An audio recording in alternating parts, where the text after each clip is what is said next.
The pandemic has caused a lot of hardships for people, especially high schoolers who may have been applying to college. But a new thought process is starting to form. It's called taking a gap year. But how do you know if this is the right choice for your teen? And to tell us more and help us out, we're talking to Sean Ramsey, the Vice President of ArtsBridge. Sean, thank you so much for joining us today. And tell us and explain, what is a gap year?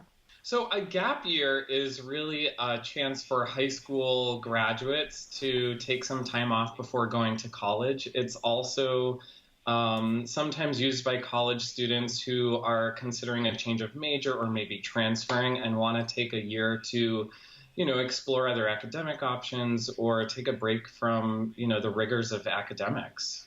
Yeah, that really sounds good. But I know some parents would be concerned that if their child takes a gap year, that means your child won't eventually go to college, right? Yeah, so parents are understandably concerned about that, but really the stigma around taking gap years is all but gone, and especially now with the pandemic. We actually recently conducted a survey and found that 30% of high school juniors and seniors are considering taking a gap year before going off to college. All right, so let's talk about this scenario because a lot of students apply to college pretty early in the year or even the previous year. So if your child's already been accepted into college, but is still considering a gap year, what happens?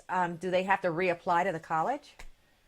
So colleges do have, usually colleges have a process for students, admitted applicants to request a gap year. It's really requesting a deferment of enrollment by either a semester or a full year. But colleges do have a limited number, most colleges have a limited number of deferments that they will request to incoming freshmen each year. So it is really important for families who are considering this that you communicate with the college that you're planning to attend to start the process for submitting that request. So I know parents also are saying, you know what, you're not going to just sit around the house this whole year. So what are some ways to make that gap year productive? So gap years can take so many different shapes, and they really come in all shapes and sizes, but it is important to be thoughtful when putting them together. Some students will choose to volunteer. Others may spend the year working and saving money for college. Others may choose to, do an internship to explore career possibilities in a field that they're considering.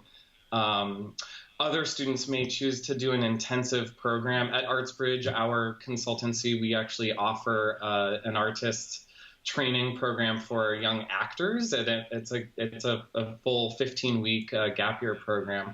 But a good place to start for families who are considering this is the Gap Year Association website, which both accredits and maintains listings of gap year programs all over the world. All right, and how can people connect with ArtsBridge? Well, our website is artsbridge.com.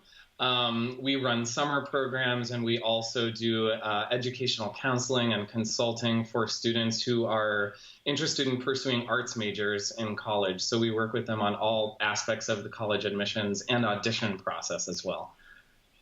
All right, Sean, thank you so much. Great information. We appreciate you talking to us today. My pleasure. Thank you so much.